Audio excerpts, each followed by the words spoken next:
is what we're doing. I got Bev Harris and John Brakey. You're still held on for just a little bit for at least a segment here. Hold on, guys, for just a second. Now, we got Tim. Tim, go ahead and pronounce your last name for me. Tim Picciott. Picciott, P-I-C-C-I-O-T-T. So, it's not that easy. Okay, Tim Picciott. Now, we'll get into his bio and so on, but, he's sitting here listening to this, and the reason I had him come on, he comes to one of the parties, an interesting guy. He does a lot of, activism online. He has an interesting life. We're going to go from a young man. How old are you? 30. So at 30 years old, the Levolution started, and he's what in college. He's just coming out. He's getting exposed to all this. I want to know how that was influenced, and all of a sudden he's an activist of out there getting banned from Facebook kind of crap. Okay, so we're going to talk about that, but I wanted to get in this opportunity a lot of people don't have in studio. You heard all this from Bev Harris and John Brakey and myself of our experiences of this kind of thing, and I'm going, you got to have some questions. You want to be able to just make say and kind of go, man, go.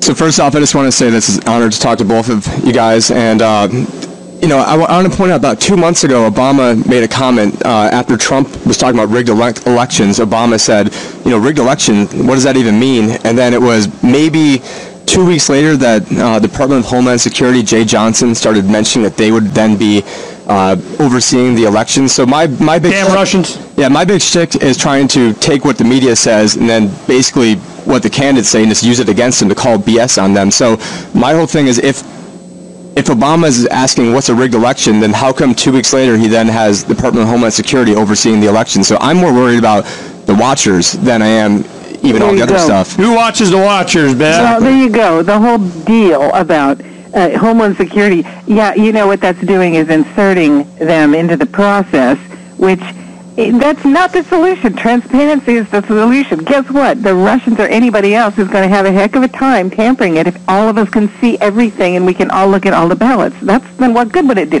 You don't need the NSA in there sneaking around doing we don't know what electronically. Well, is there going to be enough evidence, and you're in enough places, John, around the country, that you can kind of at least get a national picture of where the fraud, or how much it's different in different places? Are you accumulating data this time? Do you have enough resources? Never enough, but we are watching all over it. We have a network across the country. We've hooked up with Election Justice, Occupy Rigged Elections. We're getting the word out, and I think that when Bev movie comes out, it's really going to really bring it all together, because like me and Bev were talking the other day, it's ham and eggs. Once you see both of them together, you're going to say, oh my God, I can't believe, now I understand why Brakey is making a big issue. Because we know, like you said before, these ballot images, fraction magic only changes the numbers. When you think about changing the ballot image, well, you got 30 races and you only hack 2 of them. What do you do with the rest? You have to destroy. And that is a sign that something is really wrong. And that's what we have to go after. And that's why the NAACP and others are important to us. How deep does it go on the slate? I mean, it's always, well, we got to get the president, or we got to get the governor, or we got to get this one, or we got to get that one.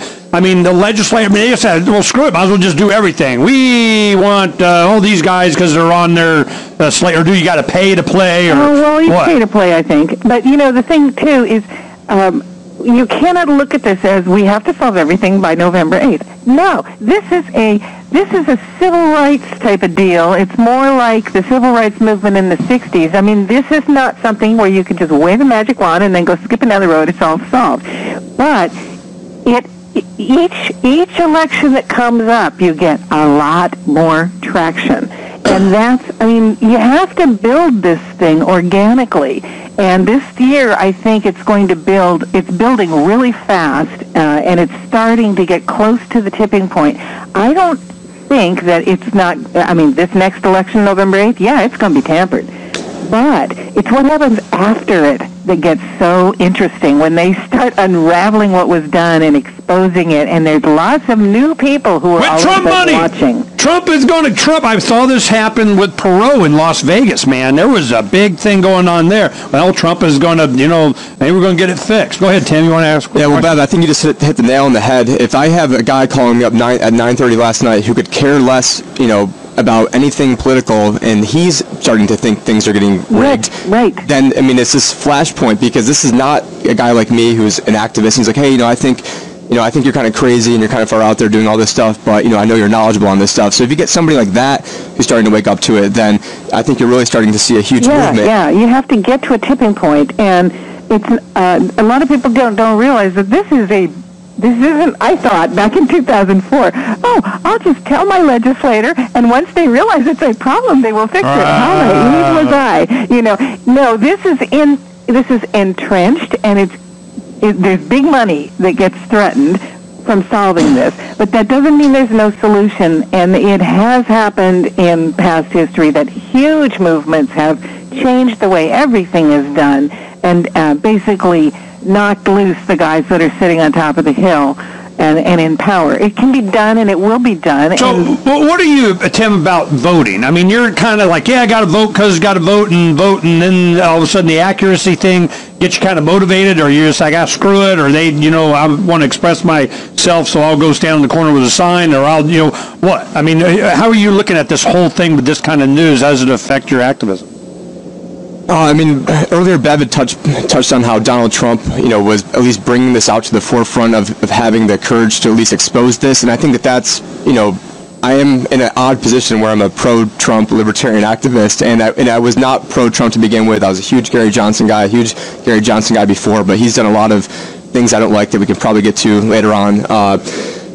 But it's just what Bev was saying before is having the evidence of having the fraud. So with John Brakey's work of trying to get the imaging throughout, it's just casting the evidence and saying at least I did something to cast the evidence. But I know it's being stolen. I know my vote doesn't. When my friend asked me last night, I'm like, well, it's rigged 7 ways to Sunday. And I also think a huge part of it is I think it's rigged at the polls itself. So if they can create the perception that a certain candidate can't win, you've got a lot of bandwagon people who only want to vote for a winner. Mm-hmm.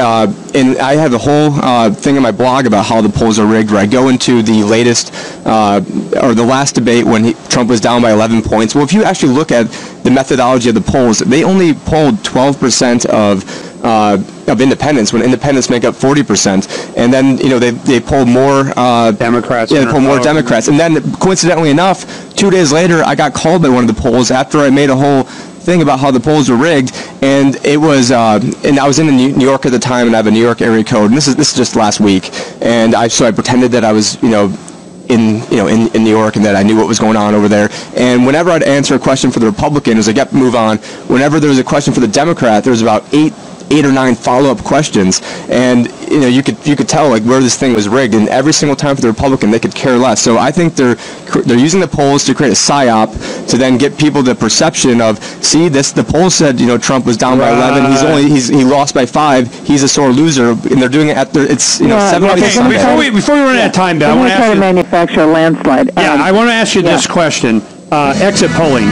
Does that mean anything to you? No. I know. I'm like, red shirt the election. We got red shirt the election, blue shirt the election, green shirt, and purple. That could be meaningful, but the typical mathematical exit polls, you don't prove fraud with statistics. No, I want to see it. I want to see everybody on election day. Whatever your candidate, wear your freaking shirt. That's all. Wear a shirt, colored shirt. I vote shirt. That's all I want. I can see it. Yeah. Hey, thanks, guys. I appreciate you staying over. Yeah, no, we have Red Shirt the Election and redshirtelection.com, and we got green, blue, and purple. And I go, purple is a purple pack of purple for Gary, and it's what you get when you mix blue and red. I'm like, ew. But anyway, so I don't think we got that in time to really have a super impact, but it is a Facebook page that Dr. Tamburi put up, and it's getting traction. But that's something that I want to do for the future. It's always these colored shirt revolutions, the orange revolution and the white revolution, all these other crap, and get your shirt on. And I can start to see why, because they tell you, oh, this is what everybody thinks. Oh, this is what they say. Oh, really? Well, how did it come I saw 250,000 people in the street wearing a colored shirt of whatever? that is when, you can just see it. It's no more BS anymore. And you're building this up. I wouldn't be surprised if there's a bunch of red shirting of the election, whether you voted for Trump or not. So it's Trump is, we do the Trump report every Thursday, which is really POTUS cover. And I'm like, you're still voting? I mean, I don't care. But the thing is that he has animated so many people that were willing to just turn a blind eye to all this election fraud, and now it's cool to say it. Well, and I tell you what, I know they are going to try to manufacture a landslide because it's the only way they can. And then they can ridicule and say, "Are you kidding me? How it's so obvious? Why are you questioning it?" They can't let this thing be anywhere close because it's going to put so much spotlight on the process. Yeah, so you think it's man? They made sure they got all their boys in. They're paying lots of money. Well, they only have to hit it's state by state because it's electoral college. Yeah. So, but they have to sweep the states in a big way, and they can do that. So they're going after New York, Texas, California, Georgia, Arizona is big in play. But they're basically going to try to teach them a lesson, which is something that I sometimes see when you get an interloper. Oh, he's going to get audited. Yeah, and on something. We're going to teach him a lesson so that nobody will even question that he lost. Yeah, well, it's not like Trump makes it easy to vote for him, but the thing is that a lot of people, I'm getting the impression they don't care. Oh, pussy, fine, another vote, and it goes up now 2 more points. It's just that they're going look, and the thing is that. If you got, who is it? Somebody said last night, they go, look, if you got the banking, cartel against them, you got the military, the industrial complex of, whatever, you got the media against them, you got the Republicans against them, and the Democrats against them. You know what? The lobbyist. He's my guy. It's an anti-establishment vote. And when they had the Brexit, what happened there was... they'll say whatever polling, all BS, but the only place where they were saying that Brexit was probably going to pass was the betting sites. Now, in England, you can bet on elections. It's illegal here, but they're going, ooh, the money's for it. Well, they're the only ones that predicted Brexit. Well, the same people are predicting Trump. So they're going, the money's going there, but are they factoring in the election fraud? So it's not like Brexit was. Trump represents just a anti-establishment, screw them vote. Yeah. All right, I got to get the rest of the show here. Thank you very much, Bev. We'll talk again soon. You too, John. Talk to you later, buddy. You bet. Thank you. You bet. Keep up the good work, guys. Bye. Okay.